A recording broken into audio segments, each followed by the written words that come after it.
I think the thing that causes relationships to become toxic are many-fold. I would start by saying pessimism.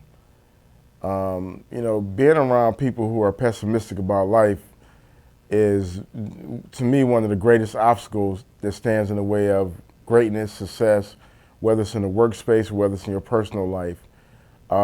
Self-pity.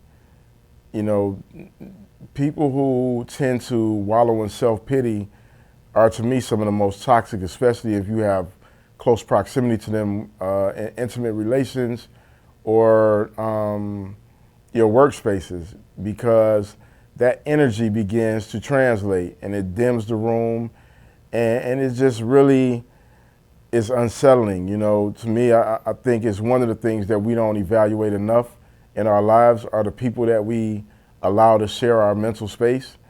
And when you're allowing somebody to share your mental space, you have to think of it like a pristine house. So you have this beautiful home, and when you welcome people into your beautiful home, you would want them to treat it the way that you treat it and caring for it. So you wouldn't want them to walk in with some muddy boots and just come in trashing the place. But we don't think about that when it comes to welcoming people into the interior of our minds and our hearts. And so a lot of times we'll have people in our lives who wear those mental muddy boots, and they'll just come in and trample all around our mental space, and we don't even think nothing of it because we want to be a nice person. And we don't want to say things that may come across as mean. But I think it's important to recognize the people that you welcome into your life, recognize the quality, the shared value systems, and realize when they're being hurtful or damaging to your own sense of peace and confidence and mental well-being. I think toxic relationships are some of the most time-consuming relationships. You're constantly trying to correct behavior. You're constantly assessing yourself based on those relationships. I mean, I grew up in an abusive household.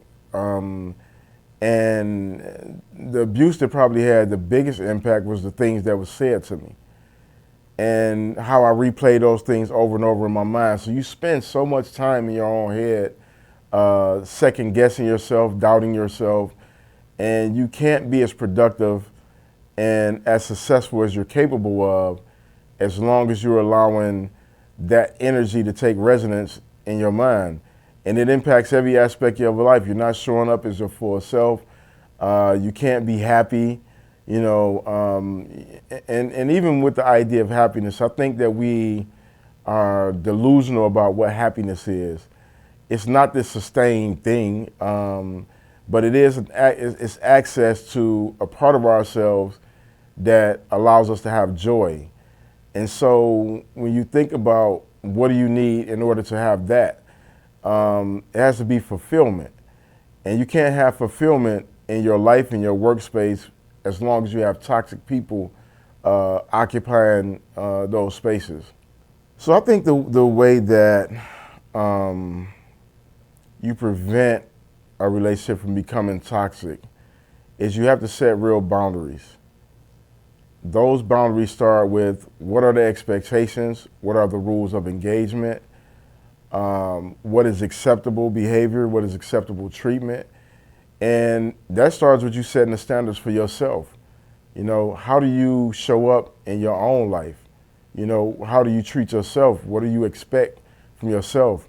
And that extends outwardly. And what I've found is that, when you're dealing with people who are toxic, sometimes they don't even realize they're toxic because they're just repeating the cycle of hurt people hurting people, and and even though all toxic relationships don't show up as necessarily intentional hurt, it can be intentional hindrance or unintentional hindrance, and so to me, you have to set those boundaries very early, and once a relationship has already become toxic, you have to make a choice in terms of what do you value more. Do you value your peace of mind and sense of purpose more than you value the relationship?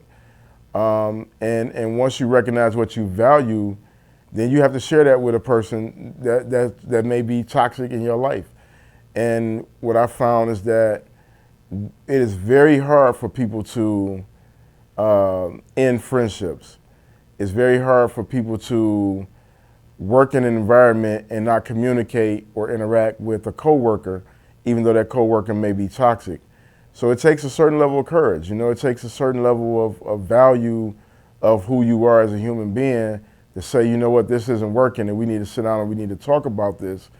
And I believe in confronting things head on. If there's somebody who's toxic in my life, I'm very explicit that, hey, here's what's happening and here's what doesn't work for me, and what are some steps we can take to ensure that if we're going to interact with each other, that it's in the healthiest way possible. And if they're not willing to step up to the plate to accept the terms of agreement, then I have to terminate that contract.